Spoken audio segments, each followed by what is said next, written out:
Very warm good morning to you all, respected guests, ladies and gentlemen.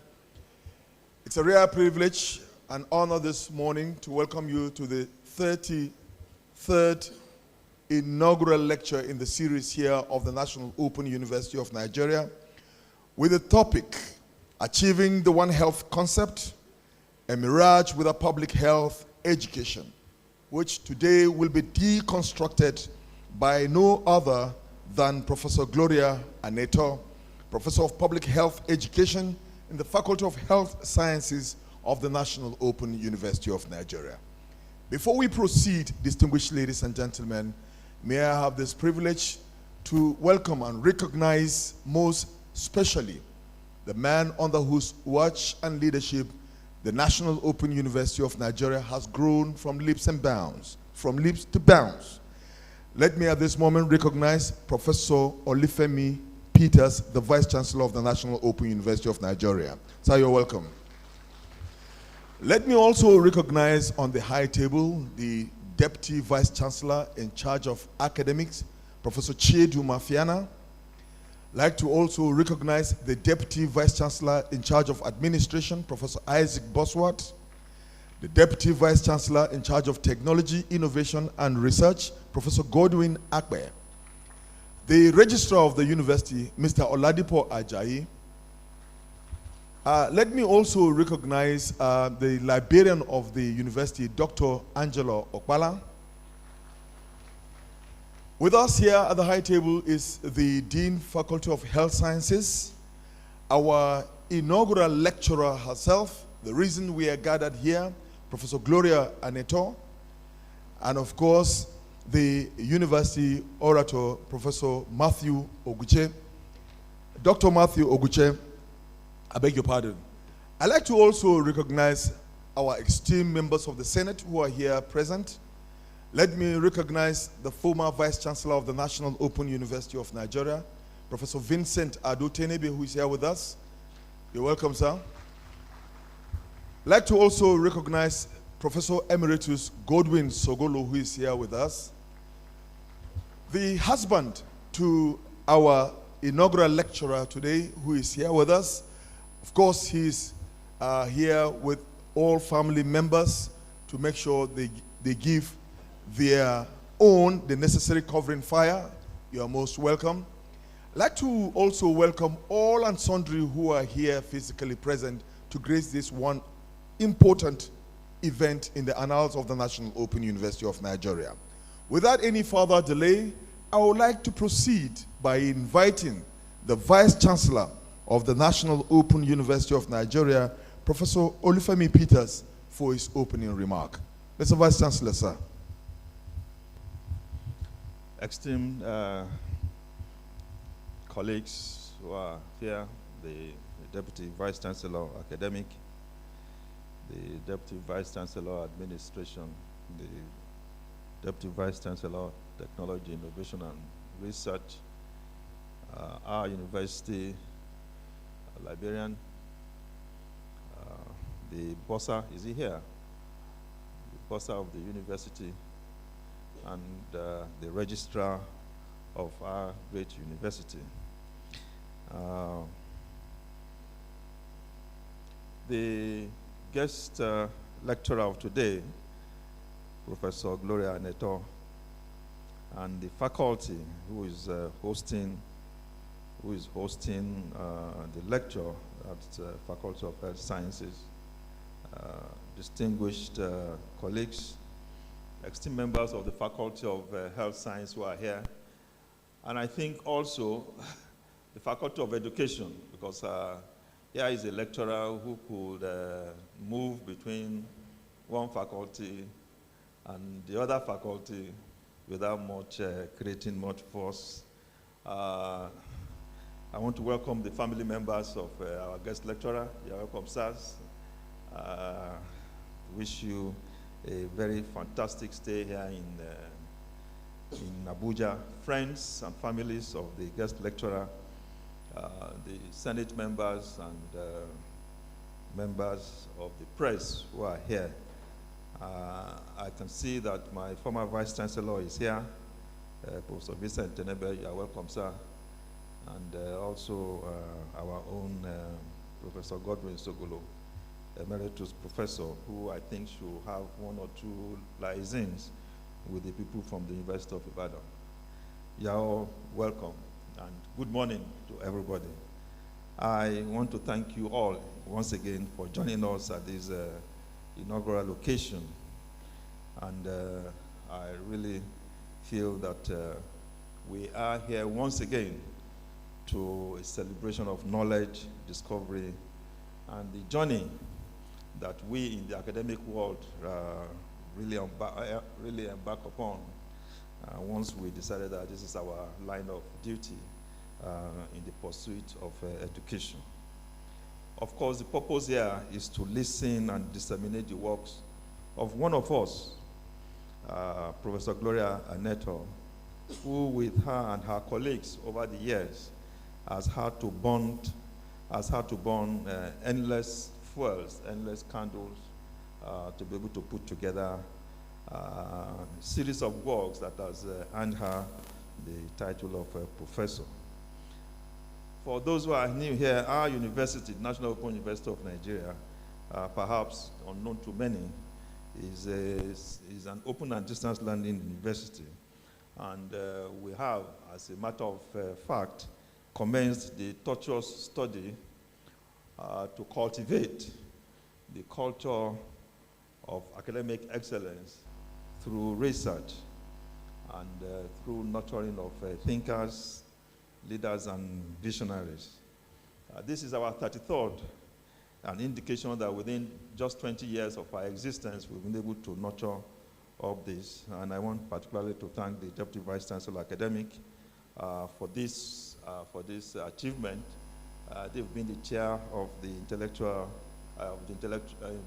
inaugural lectures since established in this university.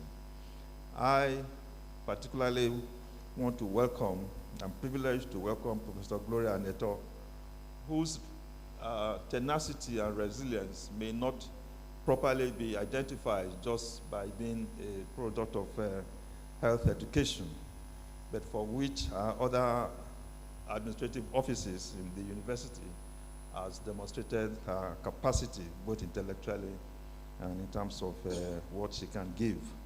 I'm sure that her work and that of her colleagues, which she has painstakingly put down, I hope, lecturer, that will have a good understanding of health education, as well as a good thing to think about in terms of good living and healthy life.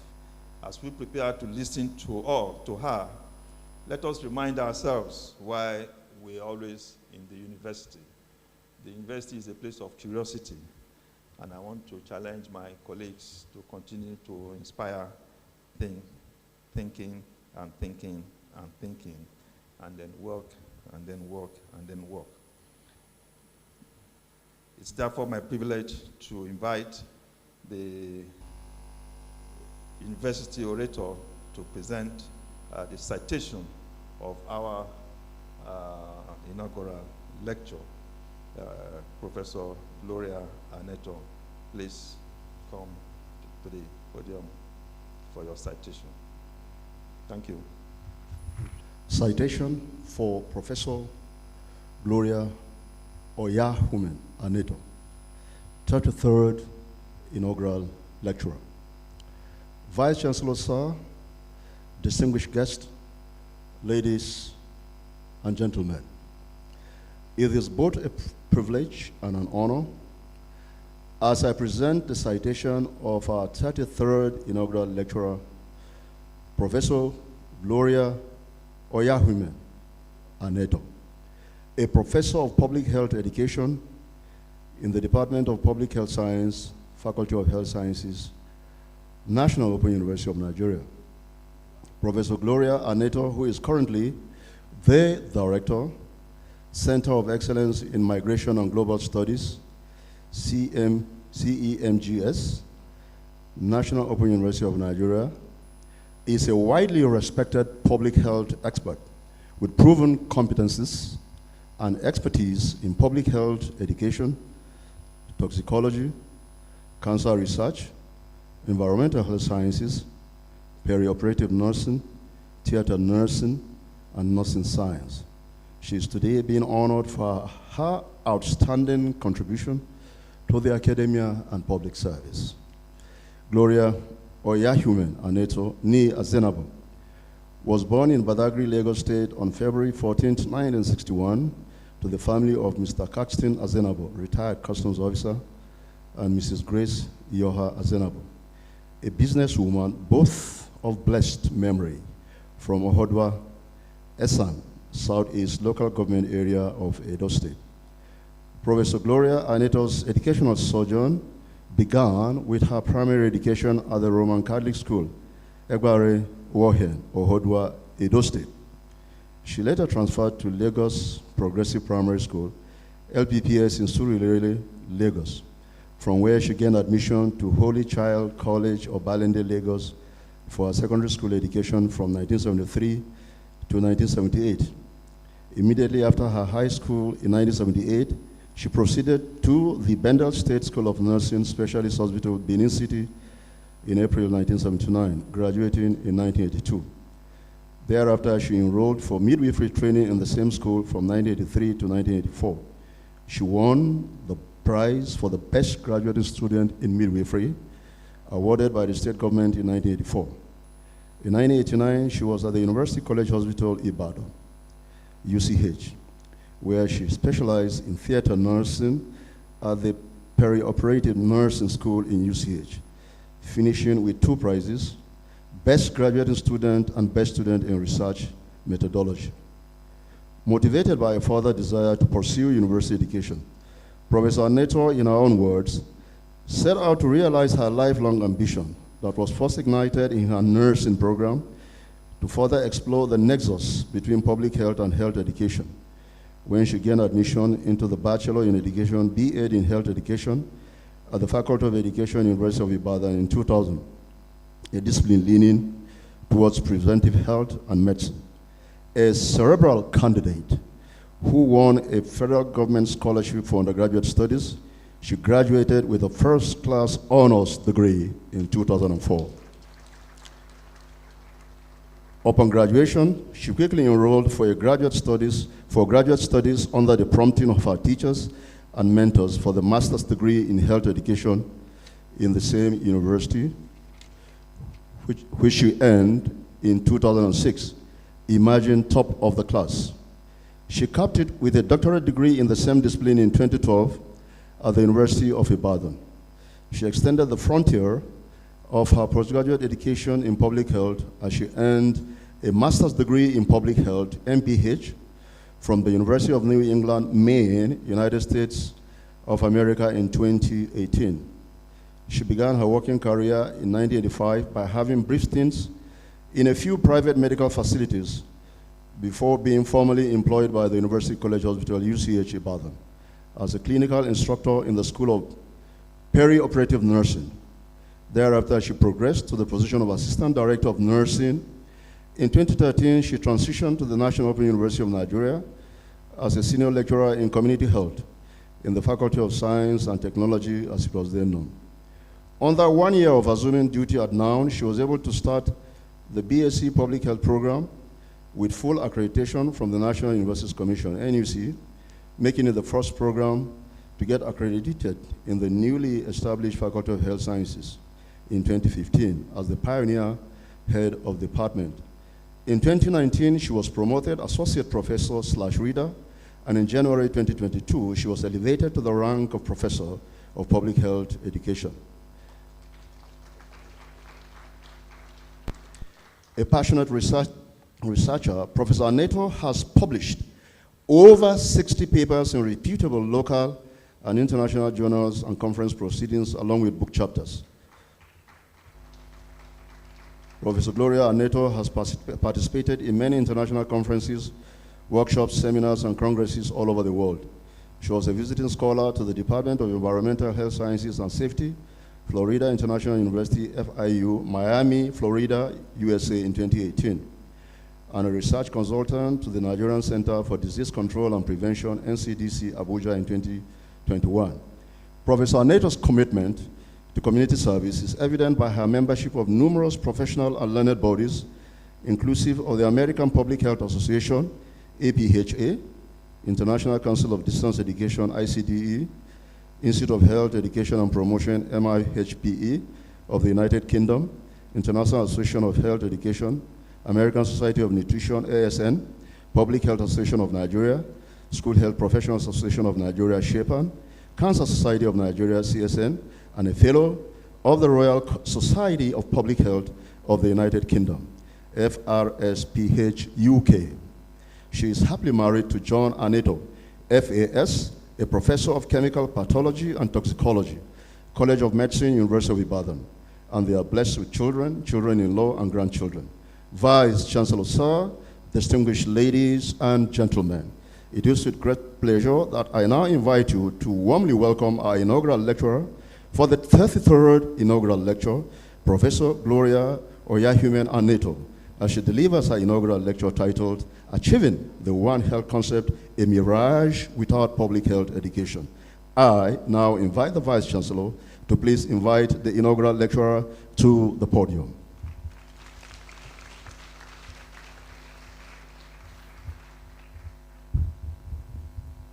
Thank you very much.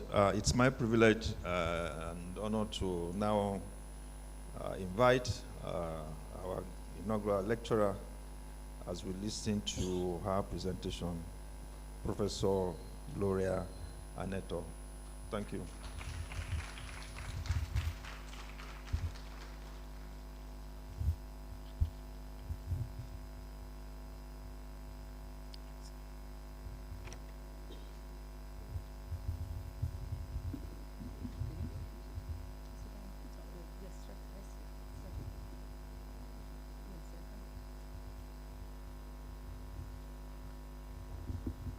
Good morning, everyone. Thank you very much, University Orator, for those kind words. Mr. Vice Chancellor, sir, the Deputy Vice Chancellor Academic, the Deputy Vice Chancellor Administration, the Deputy Vice Chancellor Technology, Innovation and Research, the Registrar, the Bursar, the University Librarian, the Dean of Health Sciences, and other deans of faculties, all directors, professors and members of Senate, all heads of departments, and my own HOD of Public Health, the former Vice Chancellor, Professor Adote Nebe, welcome, sir, and Emeritus Professor Godwin Sogolo, members of the press, ladies and gentlemen. It is my great pleasure, I'm extremely delighted to be in your midst today to present the 33rd inaugural lecture of this great university. And as already indicated by the University Orator, the topic of my inaugural lecture is Achieving the One Health Concept, a Mirage Without Public Health Education. Today is indeed a day that I have looked forward to in the last 1 year. On the lighter side, it is a wonderful coincidence that I am presenting the 3-3 lecture, which is also the last 2 digits of my ID card. So everything is double 3. I stand before this august audience representing the Faculty of Health Sciences to present this inaugural lecture. Today's lecture reflects my intrinsic interest in collaboration and oneness of health disciplines to achieve greater success. Additionally, it is a reflection of the multidisciplinary nature of my background, nursing, health education, public health, and recently, migration, which also imparts health. Today's lecture underpins the unity that gives dexterity to all healthcare providers to work together with a better focus, with public health education taking a center stage. In my professional pursuit, I have been jack of 4 trades and master of all: nursing, health education, public health, and now exploring the field of migration. I intend to explicate the interrelatedness of public health, health education, as well as the unifying concept of One Health and the role of public health education in One Health. On the advice of my late mother, I took up nursing. She had the instinct that I was going to be a nurse and insisted that I should go straight to study nursing after my secondary education. I sat for nursing school entrance examination on completing my WASC at the Holy Child College, Ikoyi, Lagos. Neighbors had an interference in that decision briefly because people started telling me that nurses don't get married. They don't do well even if they get married because of the nature of their jobs. This came in as a distraction, and I was a bit confused. So I decided to go straight to purchase 2 forms, one for grade 2 teachers education and the other for NCE, while the nursing result, remember, has not come out. And to my greatest surprise, the 2 examinations came out negative. Why was I not successful in changing to the teaching profession at that early stage? Mr. Vice Chancellor, sir, the answer is blowing in the wind. The outcome of this vindicated my mother's dream, and I became convinced about God's will in everything, and then proceeded to School of Nursing, where I was destined to go to. Mr. Vice Chancellor, sir, I had an excellent and beautiful nursing career and a divinely connected marriage after my nursing training, which I practiced for 32 years before career switch to academics, underpinning the fact that my late mother was truly a soothsayer, and what will be will always be. Permit me to share these quotes with you. A dream doesn't become a reality through magic. It takes sweat, determination, and hard work. Choosing to live your life by your own choice is the greatest freedom you will ever have. Almost 20 years into my nursing practice, I yearned for the preventive aspect of healthcare and wanted a degree along that line. I got admitted through JAMB to study health education at the Faculty of Education, University of Ibadan, in my quest to go into public health, which had no first degree in any federal or state university in the country at that time. My first degree in health education was really a dream come true. I enjoyed every bit of it because it focused on preventive health. I was a federal scholar and finished with a first class. My teachers and my husband were so impressed with my performance at graduating with a first class that they encouraged me to continue till I earned the PhD degree in health education. To strengthen my knowledge and skills in public health as well as global acceptance, I later registered at the University of New England, Maine, USA, for a second master's in public health, MPH degree. It is noteworthy that even before obtaining my MPH, foundation had been laid at National Open University of Nigeria by me to start a degree program in public health in 2015, which became accredited and became the first program to be accredited in the Faculty of Health Sciences under my pioneer headship. Today, I am the first public health professor to give an inaugural lecture in the Department of Public Health Science. The first master's program in the Faculty of Health Sciences, the master's program in public health, was also initiated and prepared for takeoff by me. Today, it is one of the most sought-after master's programs in the entire university.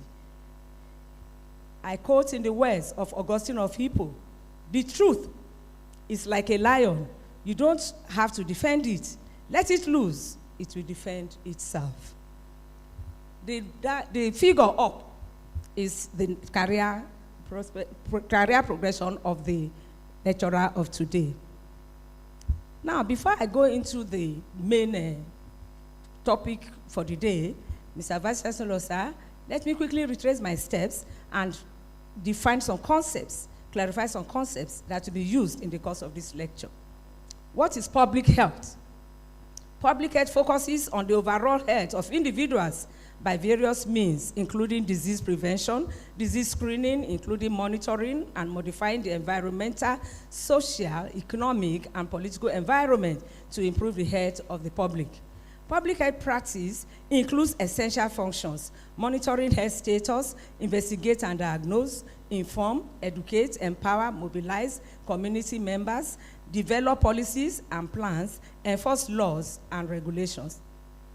According to the World Health Organization, public health professionals are all people engaged in activities primarily intended to enhance overall health, with a range of roles focused on preventing disease, promoting health, and improving the overall well-being of populations. Here in this figure, just some list of people who are public health professionals, though this list is not exhaustive. This is put together by the American Public Health Association. What is health education? According to the World Health Organization, health education is a tool to improve a population's general health and wellness through promoting knowledge and healthy practices. Health education in schools and communities seeks to identify health issues and trends within a population, working with stakeholders to find solutions to health concerns. Most schools of public health offer graduate degree programs in health education with a focus on health promotion and health behavior change in their curricula. Thus, public health and health education may be comparable to Siamese twins. Health educators are an important component of public health team, helping to translate complex health concepts into manageable, community-friendly health programs and information. According to World Health Organization, health education, like general education, is concerned with changes in knowledge of people. Basically, it concentrates on developing health practices that ensure the best state of well-being. Public health education occupies a front role in any education program or system. Coming from a clinical nursing background, I studied health education up to PhD level, as I have indicated earlier, with memberships of the leading global learned public health associations. Thus, I can confidently assert that both disciplines are two sides of the same coin, despite discrimination by some individuals with limited knowledge about health education. Further definition of terms here, I want to talk about oxidative stress, a state of imbalance between free radicals and antioxidants in the body, which can cause damage to organs and tissue systems, resulting in various diseases. Free radicals are highly reactive, unstable oxygen molecules that can damage cells and the DNA, enhance pathologic states. Antioxidants, these are scavengers of free radicals from the body's cells and prevent or reduce the damage caused by oxidation. They are mostly found in plant foods. They are natural molecules that help neutralize harmful free radicals in the body. Micronutrients are essential vitamins and minerals needed by the body in small amounts for growth, development, and maintaining overall health. Trace elements are microminerals present in living tissues in small amounts. Nutritionally essential trace elements include iron, copper, cobalt, zinc, selenium, chromium, iodine, among others. Very shortly, in the course of my presentations, some of those terms will be used. Now to the main course of the day, concept of One Health. The term One Health has gained prominence and general use starting in 2004, though the concept itself has roots in much older ideas and the emergence of the diseases like SARS in 2003 with the avian flu influenza of 2004 spurring development.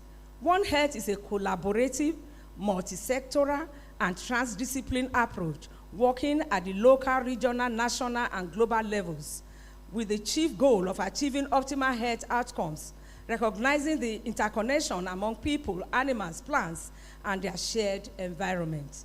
Like humans, animals are also at risk of contracting some diseases and environmental hazards. The classical Zamfara lead poisoning, which happened about a decade ago in our own country, Nigeria, which decreased the population of sheep, goats, and dogs, is a good example. Another is the Mina matter disease which happened in West Japan. This is up to 50 years ago, which caused a neurological disorder from mercury exposure, which affected the nervous system of humans and cats. It's also another example. What is the purpose of One Health? One Health is an integrated, unifying approach that aims to sustainably balance and optimize the health of people, animals, and ecosystems. It recognizes that the health of humans, domestic and wild animals, plants, and the wider environment are closely linked and interdependent. More than 60% of human pathogens are zoonotic in origin. Human disease may constantly be emerging and re-emerging zoonotic diseases. And this was what happened to us just a few years back now when we had the COVID-19, which is of zoonotic origin. Based on the triad of healthy environment, healthy animals, healthy humans, the key point here is we cannot look at human health in isolation. It is closely intertwined with the environment and the animal world. Everything is interrelated. This is largely what I have adopted in my research, as will be evident in this lecture. That figure there is showing the One Health concept. What are the potential benefits from the One Health approach? More interdisciplinary programs in education, training, research, and established policy. More information sharing related to disease detection and diagnosis, as well as education and research. More prevention of diseases, both infectious and chronic diseases. New therapies and approaches to treatment for unmet needs. The specific responsibilities of public health education in One Health. Public health controls the threats to humans, animals, and the environment which make up One Health. Promotes healthy lifestyles, researching disease and injury prevention, and detects, prevents, and responds to infectious diseases. Overall, it is concerned with protecting the health of the entire populations. These populations can be as small as a local neighborhood or as large as an entire country or region of the world. Successful public health interventions require the cooperation of human, animal, and environmental health partners. For example, doctors, nurses, and scientists. Elimination of public health or health education makes One Health unachievable, creating a big lacuna, thus a mirage. What are the main public health activities in One Health? Creating health education programs to promote healthy behaviors, preventing the spread of disease, assisting communities during emergencies, especially through schools because children are change agents, developing policies to improve the quality of health. My research focus connecting public health education and One Health. Mr. Vice Chancellor, sir, the foregoing has been an attempt to properly situate public health education and the integral interconnectedness to the One Health concept, which has spanned over 4 decades in my practice and teaching. I now devote the rest part of the lecture to my research endeavors using the above framework, largely addressing the Sustainable Development Goal 3 directly and hinging on Sustainable Development Goal 17, which is directly related to One Health approach. My work in using public health education to achieve One Health spans across 4 main approaches: nutrition studies, environmental studies, infectious diseases, and non-communicable diseases.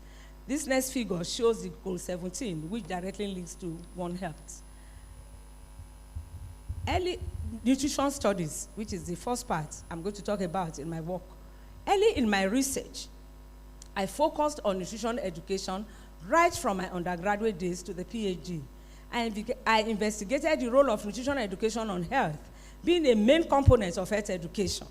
The first study I was involved in with my team on nutrition was a review report in 2006. The study, Anetor, Babalola, and Anetor, titled Antioxidant Micronutrients as Intersectoral Link Between Health and Agriculture, exemplified the One Health concept. In this study, we reported that environment and ecological disorders and the attendant health problems, especially cancer and heart diseases, are a major concern that antioxidant micronutrients are protective against these dreaded disorders. increased consumption of antioxidant micronutrients available in fruit and vegetables, namely vitamins A, B, C, and E, and beta-carotene and cellulose, should be consistently recommended by the health sector to reduce the toxic effects of environmental pollutants. The key message here is that the role of agricultural sector in this regard should be to increase the production of these crops to make them readily available at low cost in Nigeria and even globally. This intersectoral collaboration is required for sustainable development, of which health should be a goal. The next figures here show the best pharmacy in the world. That is the pharmacy which I am encouraging us to visit even today, immediately after leaving this lecture. And the second one is telling us the sources of the fruits and vegetables. With this background on how micronutrients combat the adverse effects of free radicals from the environment, in another study, my team and I employed nutrition education to modulate the eating habits of undergraduates to prevent the risk of stomach cancer, specifically, and other cancers related to poor eating habits. At that time, stomach cancer was rated among the 4th most common cancers globally and the 5th leading cause of cancer death in both sexes throughout the world. Their reports and those of other investigators suggest that a diet high in salt and deficient in vitamins may be associated with an increase in stomach cancer. This study stirred up in me the urge to start a dietary preventive approach in youths in Nigeria who tend to engage in the consumption of Western diets identified in literature as a key factor closely associated with cancer risk. Mr. Vice Chancellor, sir, my team and I embarked on teaching the youth healthy dietary habits, concentrating on avoiding unhealthy diets to forestall stomach cancer specifically and cancers generally. In this quasi-experimental study, undergraduates of Nigerian universities in Southwest, University of Ibadan, and Obafemi Awolowo University took part in this study. And this table 1, before the intervention, control group had higher mean knowledge than the experimental group. And table 2, that was after the intervention, the experimental group demonstrated higher nutrition knowledge compared to control group.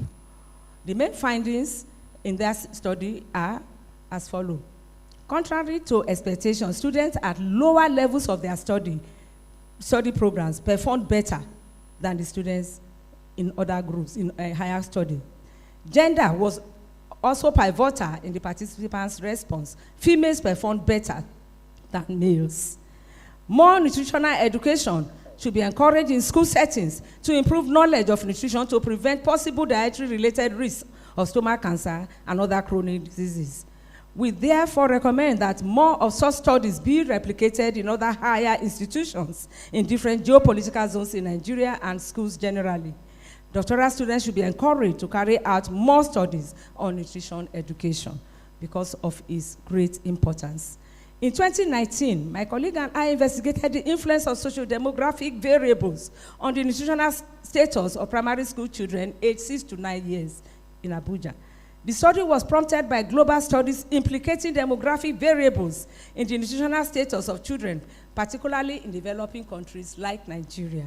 Our goal was to ascertain the true position of demographic variables on the nutritional status of this age group, owing to paucity of data in nutrition, in health and nutrition surveys globally.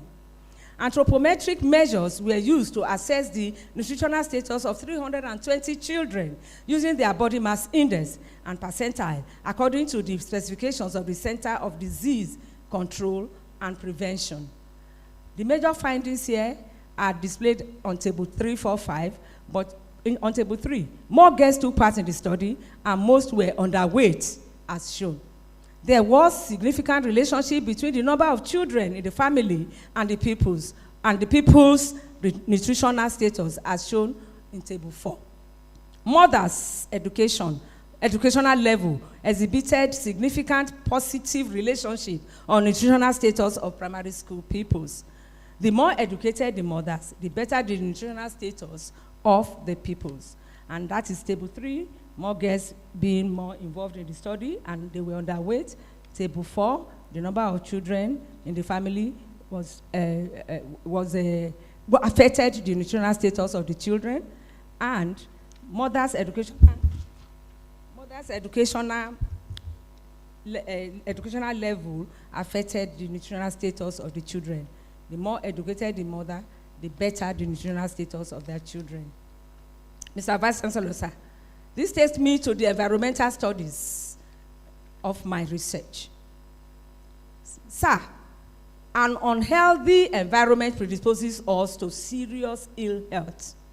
In the studies that follow, I looked at our environments some years back and saw that Nigeria is suffering from what I call chronic environmental pollution. And I must say that it is not much different from what we still have today. Environmental pollution has been described as the slow and insidious process of destroying the earth by contaminating it with pollutants, thereby killing its ability to support life. Mass activities through urbanization, industrialization, mining, and exploration are at the forefront of global environmental pollution. The first person to put this forward, one of the first persons to put this forward, was Rachel Carson in the 50s. That's a long time ago. And Carson was one of the very earliest to recognize what is evident today, that the world is a chemical habitat. Carson lamented the ominous trend at the time and remarked that, intoxicated with a sense of his own power, mankind appeared to be going further and further into more advanced chemical production for the destruction of himself and his world. This situation remains true today, especially in developing countries like our own dear country, Nigeria. The people in the Western world appear to have improved in their own environmental pollution situation. But here in Nigeria, it looks like we are not doing enough at all. And we get our streets decorated with waste dumps, as if it were the flower we are to see when we are passing through our cities. Dump site reports. I wrote a detailed article in 2016 titled Waste Dumps in Local Communities in Developing Countries and Hidden Danger to Health, published by Sage Publishers for the Royal Society of Public Health. This paper became one of the most referenced papers in my publications. Many publications in standard atlas were consulted, PubMed, ISI, TOSBase, and so on and so forth. And the next figure shows the characteristics of the articles consulted by the researcher. And the next one is also showing a typical waste dump in Nigeria. This is what you see in our big cities. And in that review, where I reviewed waste dumps, I highlighted the preponderance of toxic chemicals, such as lead, cadmium, arsenic, and mercury in dump sites that have the propensity of entering the food chain and groundwater supplies. And this can give rise to endemic malnutrition and may also increase susceptibility to mutagenic substances, thereby increasing the incidence of cancer in developing countries. I also reported that industrialization and urbanization have brought about a change in the nature of waste generated in contemporary communities in developing countries. Therefore, there is a need to embrace visitation and sound management of waste, probably including bioremediation. Mr. Vice Chancellor, sir, in other studies, my team and I critically reviewed the environment in 2022 and 2023, respectively. Anetor et al. Looked at oxidative stress, which may arise from increased production of damaging free radicals, emanating from increased pollutant burden and depressed bioavailability of antioxidant defenses, causing altered biochemical and physiological mechanisms, and has been implicated in all known human pathologies, most of which are chronic. It is also remarkable that the aquatic environment in which sea animals and creatures are resident is also highly polluted, leading to aquatic stress that may affect the survival of the aquatic animals, sharing in the oxidative stress. These altered terrestrial and aquatic environments have an overarching effect on human health. Antioxidants neutralize damaging free radicals. Thus, they play important protective roles in the onset, progression, and severity of the unmitigated generation of pollutants that ultimately manifest as oxidative stress. What we see these days is that fish is very expensive. Unlike when we were growing, it's like fish was a little bit more, a little bit cheaper than meat and all that. What is happening is that all the fishes, all the fish in the ocean, they are dying fast because of pollution. Pollution because our people, all of us, one way or the other, throw something into the sea, and they all come to pollute the sea, and the fish and all the other terrestrial animals are also affected, and all the dumps come to the bank of the sea, as we shall see very soon in one of the figures we shall display. Understanding the total picture of oxidative stress and integrating the terrestrial and aquatic effects of environmental pollutants are central to sustainable health of the population and require multi-sectoral collaborations from diverse disciplinary perspectives, basically the environmental, agricultural, and health sectors. Pollutants travel up the food chain until they get to humans, causing deleterious health effects as well as behavior and productivity. This was manifested in the classical Minamata disease, which I talked about earlier, and it is still so today. This figure shows a sea, and that is the bank of the sea. All what we have deposited in the sea that are pollutants, that are going to poison our aquatic animals, all of them, they are all here. And this is the next one. The next figure is also showing a dump site, polluted environment where our sheep and cattle go rearing, eating, grazing, and that is another one. And all these sheep and cattle, we buy them, we now eat. We eat, they come into our own system and start off something that we do not want, chronic diseases. As a team member in recent study, in 2023, we critically analyzed the environment using the One Health approach, reporting the modulating effects of micronutrients on environmentally derived disorders. The environment, totally of the living and non-living surroundings of an organism, is needed for sustainability and life. As pointed out earlier, human activities result in the generation of harmful molecules, and these come back to affect us, to have hazardous health effects. Again, from reports of other investigators, including the one from my team in 2023, developing nations, including Nigeria, are recognized to be more seriously at risk of the deleterious effects of environmental pollution due to inadequate policies and data to mitigate the negative effects. I am not too sure how well we effect and ensure that our policies are kept in the country. But we may have some policies, but maybe not enough, and even the ones that are available, not well implemented. And of course, we need enough data, because when things happen, people tend to hide data in Nigeria, especially, so that we do not have enough information to really know the severity of some of these things. The next figure here is just showing us how all those chemicals enter our plants that we are growing, and finally the human body takes them as food, and chronicity happens for it to develop into those diseases. It's not a one-day thing. It's something that can take years to happen. So we must all be involved. We must all start to fight it now. Mr. Vice Chancellor, sir, this brings me to the infectious component of my research focus. Infectious diseases, also known as communicable or transmissible diseases, are illnesses resulting from an infection caused by pathogens. Pathogenic microorganisms include bacteria, viruses, parasites, fungi, among others. I studied some of them from time to time, but we like to report on Lassa fever briefly, cholera, and HIV/AIDS.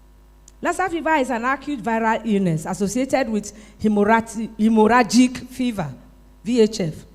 Lassa fever is increasingly recognized to be endemic in many parts of West Africa, Ghana, Sierra Leone, and so many other countries. It's not only in Nigeria. Probably in West Africa, most of the countries are affected.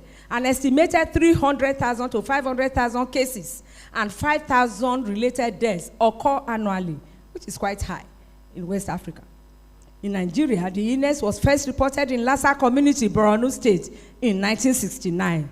This zoonotic disease is associated with high morbidity and mortality, with both economic and health security consequences. The disease is transmitted to humans through contact with rodents, infected rodents, multi-mammate rats, or contaminated food or household utensils. My study on Lassa fever was in 2018, which was a year that Nigeria reported the largest number of cases. I examined the retrospective view of Lassa fever outbreak for 6 years, 2012 to 2017, to ascertain the spread of the disease. The findings confirmed increase in the spread of Lassa fever in many states of Nigeria. Young people are more vulnerable. Males are more affected than females in a ratio of 3:2. The disease is spread throughout the year, and the attack and the case fatality rates remain high, especially in Edo, Ondo, and Ebonyi states. The next two figures shows the trend of Lassa fever in Nigeria. The first one there is showing the attack rate, and the second one, case fatality rate. So for want of time, I will not spend time on those figures. The key message is Lassa fever is still on the increase in Nigeria. In 2024, which is just last year, 7 years after my study, reports indicate a surge in confirmed cases, with many states experiencing outbreaks, and the number of suspected cases also climbing dramatically compared to the previous year. All tiers of healthcare, One Health comes into play here, and public health education must take the lead in providing the necessary health education and promotion to combat the spread of this disease. I now go to the cholera part. Cholera is an endemic disease in Nigeria. It is still a disease of public health importance. The northern parts of Nigeria has the hotspots with recent spikes. The number of cases of cholera is possibly underreported to WHO, to the World Health Organization, because of differences in case definitions. In the developing countries, it is difficult to calculate the exact number of cases. Like I said earlier, we need data. Most are uncertain and may go unreported due to socio-political concerns that an outbreak may have a negative impact on tourism in the country. The study examined the knowledge of cholera and its prevention amongst the residents of Durumi to obtain baseline information and position the role of health education in containing disease outbreak.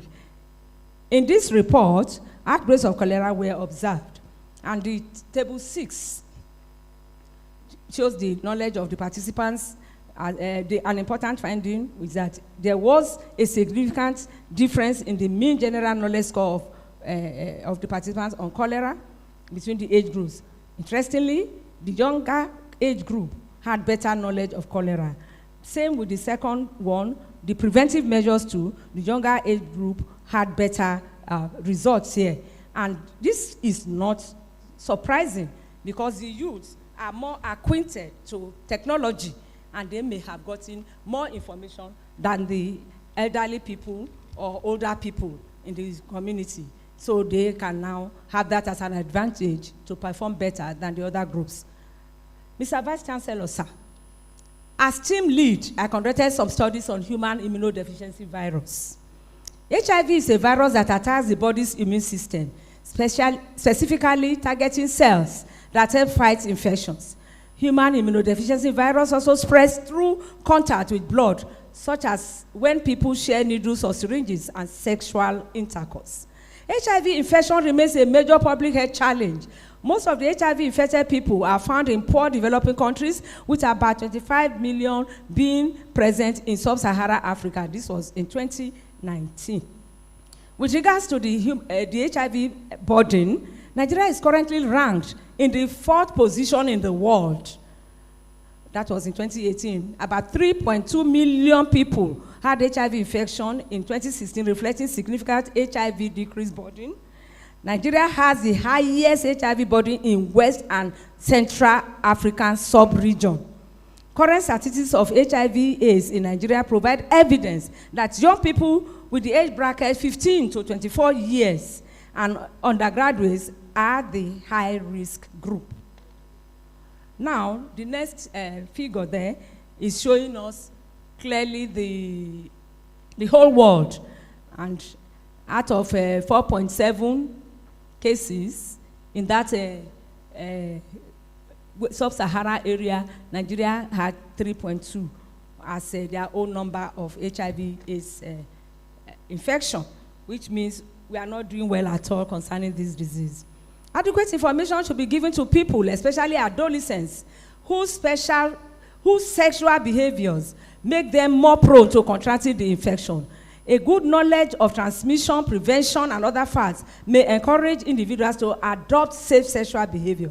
This is one of the responsibilities of the public health educator, and we fulfill this and many other reports, and hopefully should improve the situation. In our study on HIV/AIDS, we examined adolescents and young people who tend to engage in high-risk sexual activities due to youthful exuberance. This has contributed to the increased transmission of HIV/AIDS. The study served as an evaluation of sexual behavior and awareness of the health consequences of HIV/AIDS among undergraduates in College of Education, MENA. One of the key findings in this study is in this table. The knowledge was really there, strikingly there. The people were knowledgeable, but why are they not preventing this disease? More studies need to be embarked on. The findings justify that knowledge does not necessarily translate to good practice or positive attitude. That is the main inference from that study. Therefore, clinicians and laboratory scientists in the One Health concept should carry out more investigations on use in tertiary institutions to understand their HIV/AIDS status so that necessary treatment and further public health education intervention can be given. Mr. Vice Chancellor, sir, this brings me to the non-communicable diseases part of my studies. NCDs are all non-communicable diseases. NCDs is the other name for it. NCDs are also known as chronic diseases, tend to be of long duration, and are the result of a combination of genetic, physiological, environmental, and behavioral factors. The main types of NCDs are cardiovascular diseases, such as heart attacks and stroke, cancers, mental health disorders, substance abuse, hypertension, diabetes, among others. I will report on cancer and substance abuse in this lecture. I was part of a team that investigated the interaction between zinc and cadmium and the potential risk of prostate cancer in smokers. We investigated the relationship between zinc and cadmium and potential risk of prostate cancer in smokers. Both are metabolic antagonists. Zinc essential and very useful in many biochemical and molecular processes, while cadmium is toxic or inhibitory to metabolic and molecular events. That is the pathway there, but I won't go into that diagram. We can look at it at our pace. The relationship between zinc and cadmium and potential risk of prostate cancer cigarette smokers.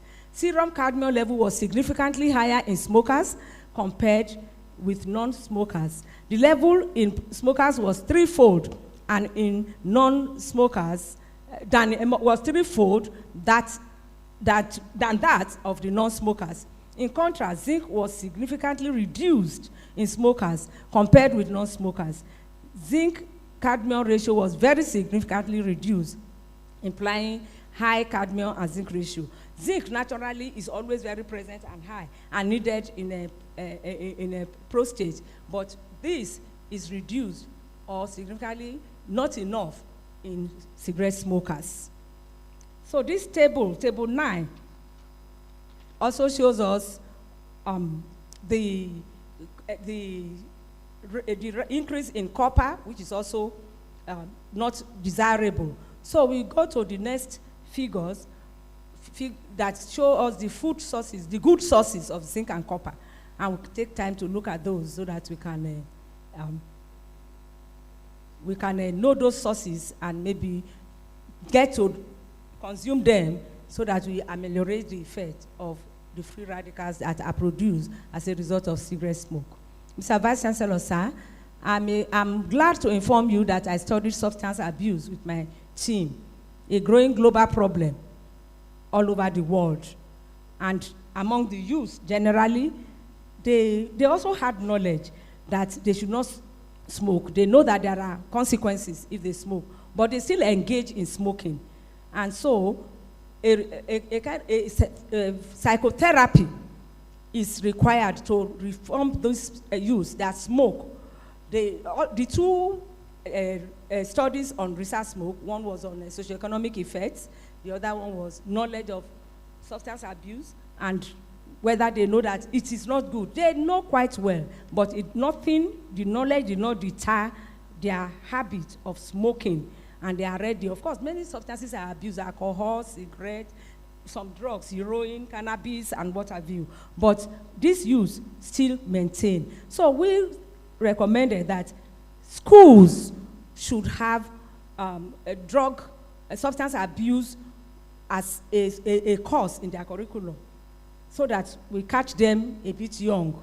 And that is one of the main recommendations. And I am still carrying on some work on how to reform youths who are involved in this practice, because there are too many side effects, mental health effects, and so many negative effects from drug abuse. And of course, death, recklessness, accidents, and the time will not permit me to go into detail of these very studies on substance abuse.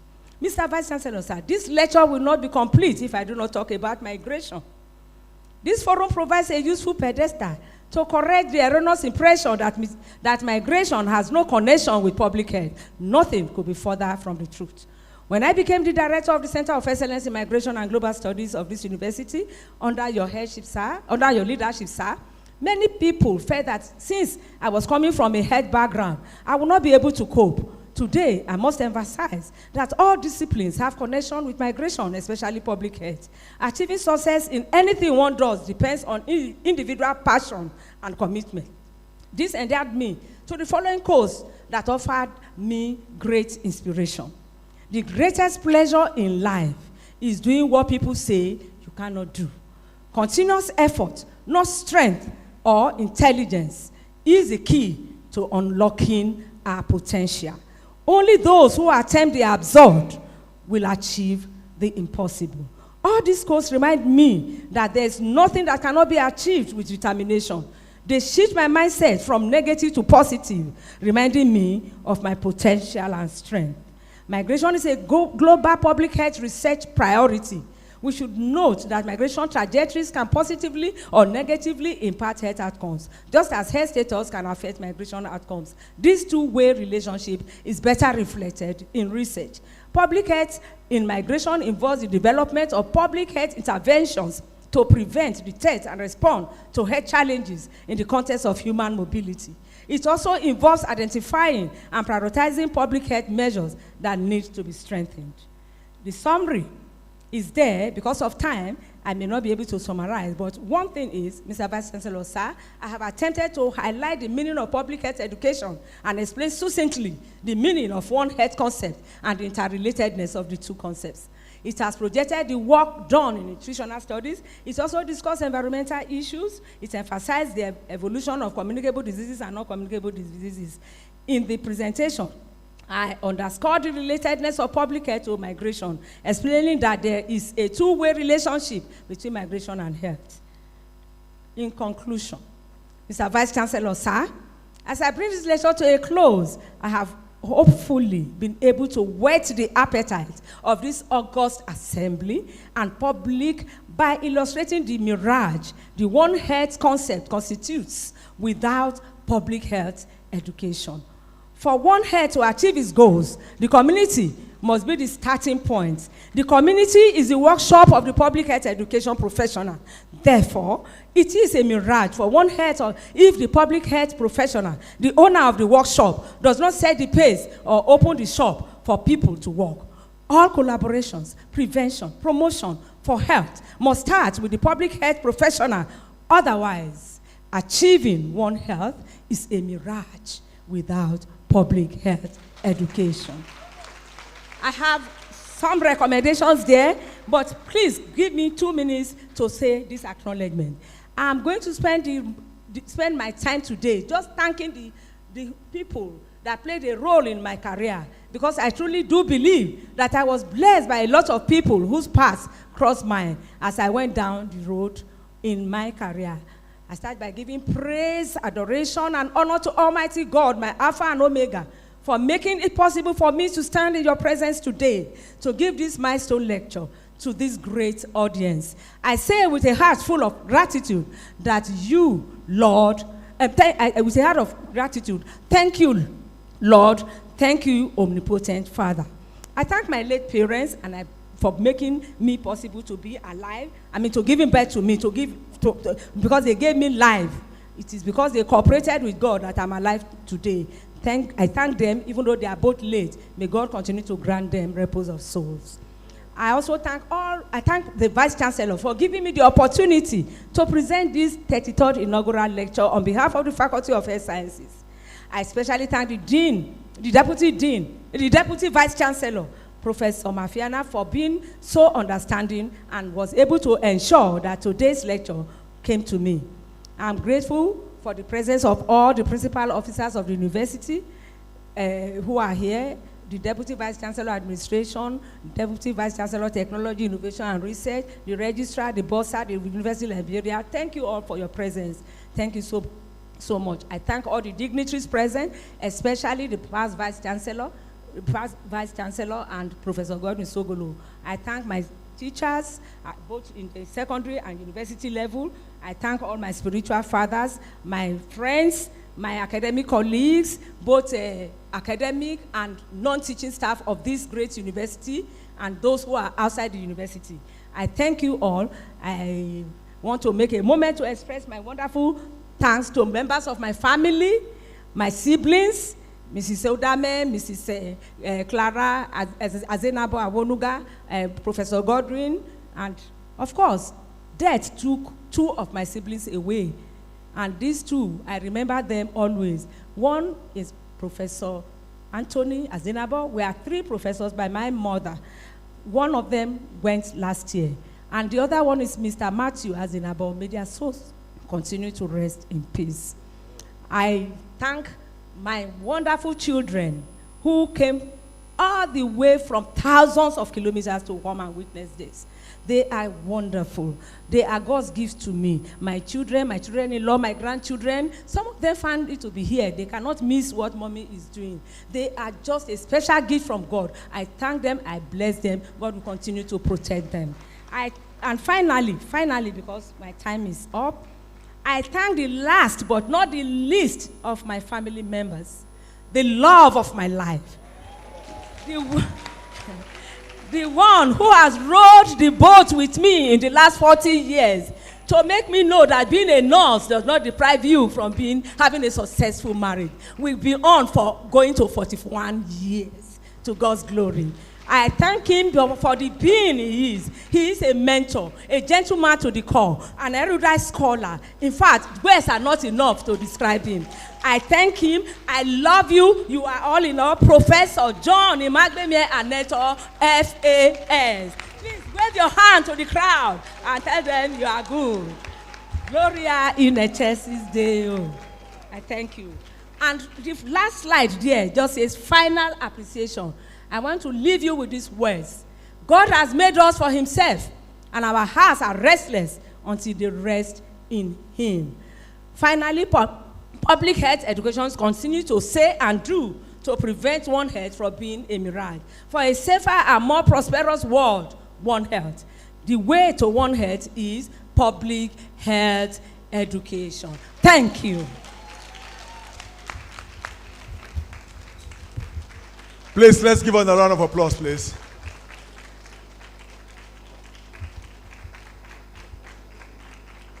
May I invite the Vice Chancellor at this moment, and of course our inaugural lecturer, for the official presentation of the 33rd inaugural lecture in the series of the university.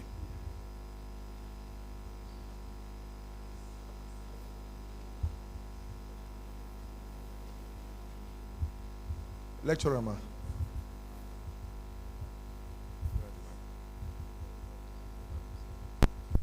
I hereby present to you, sir, the inaugural lecture of today. Thank you very much for the opportunity given me to be part of this. Thank you,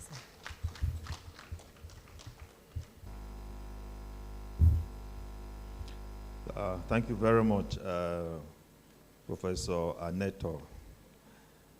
When she was introducing the husband,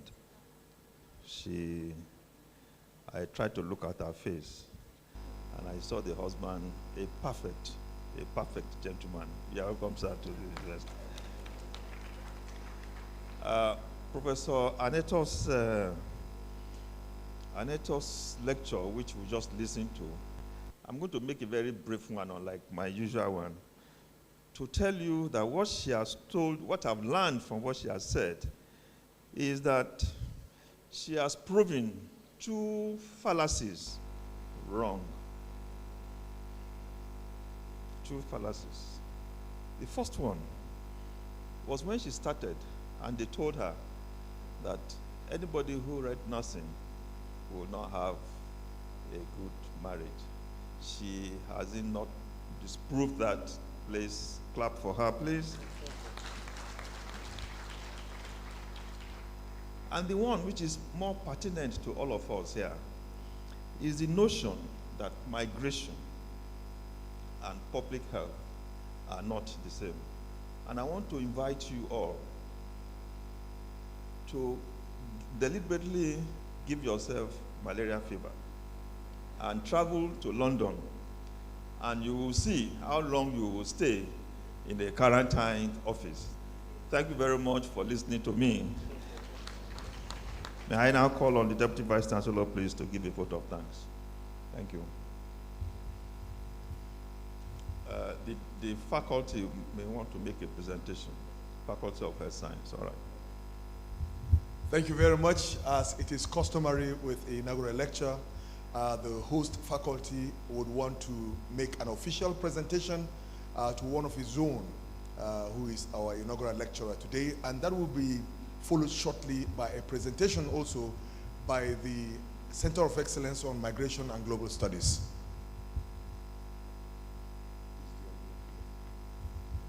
Migration, please get set and be close by. So may I invite the Dean, Faculty of Health Sciences, to do that. In appreciation to your contribution to knowledge, both in faculty and nationwide, the faculty want to say thank you.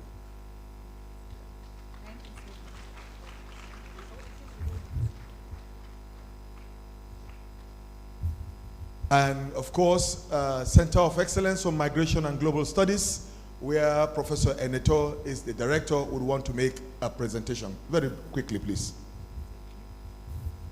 Thank you, Ma. On behalf of the Center of Excellence in Migration and Global Study, we recognize your contribution to the growth of the center, and we appreciate you on this day that you are presented your inaugural. Thank you very much, and God bless you, ma'am. Thank you, sir. Congratulations. All right. Thank you very much, sir. Thank you very much. Center of Excellence on Migration and Global Studies, and this brings us almost to the end of proceedings here, as I invite the Deputy Vice Chancellor in charge of Academics, Professor Chedu Mafiana, for a vote of thanks.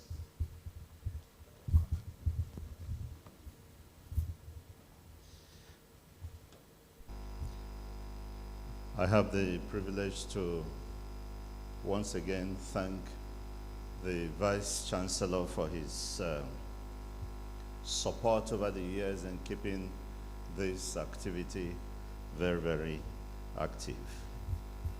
We thank you for the financial support you have always provided us. I also thank my colleagues, principal officers, for being here. Let me congratulate the inaugural lecturer for today. I'm sure we all enjoyed this lecture. We heard of somebody who is always gravitating between two faculties. and could have been professor in any of the faculties. Congratulations, ma'am. We thank you very much. When these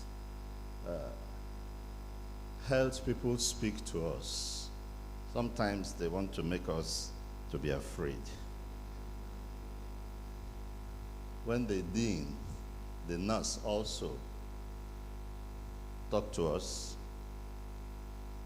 most of the time he was mentioning the condition that I have, and was always looking at me to admonish me. He listed all the food I should not eat, so I should fast forever.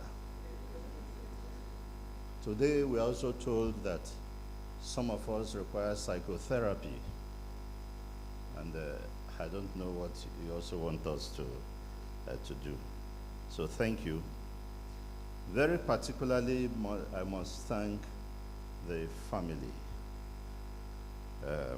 and friends of our inaugural lecturer. Sir, I would like you to rise. Professor John Anetor, Fellow, Academy of Sciences. I have asked you to rise so that you receive a distinguished applause.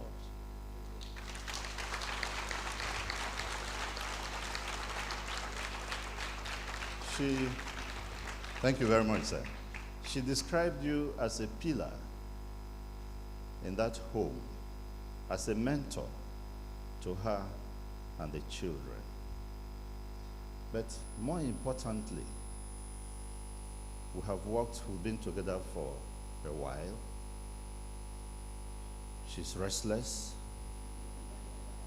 I now saw why she referenced St. Augustine. In that restlessness, you were able, as a gentleman, contain all. Thank you very much.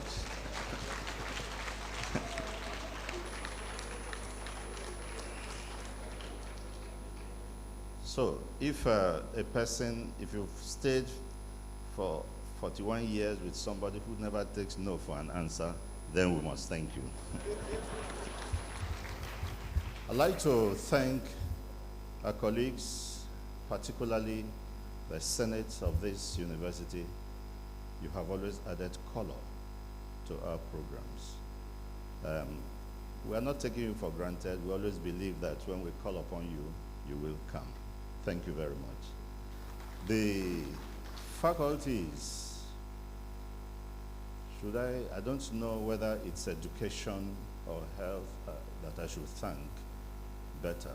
I'm looking at the proportion of the respective faculties that are here. In any case, thank you for those of you who have come. There are some people that I didn't see in this list. Our former Vice Chancellor, Professor Tenebe, thank you. And distinguished emeritus professors, Godwin Sugulo, we're always here. And well, let's not say more. Thank you for always being here with us. Our colleagues, teaching, non-teaching that are here, we thank you for always coming to enjoy what we do and what we say, irrespective of the fact that some of you are not academics. So to our distinguished audience, we thank you. And gentlemen of the press, ladies and gentlemen, thank you very much, and God bless you.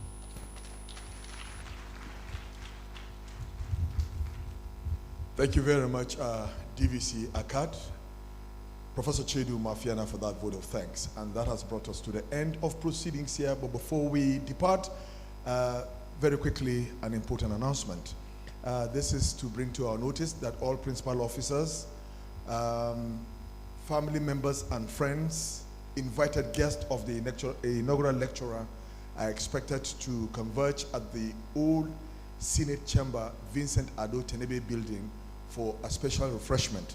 And to some of our friends who are joining online, I was made to understand that the Vice Chancellor has expressly asked that an app be developed for the NOUN so that by the click of a button, you will have your refreshment there.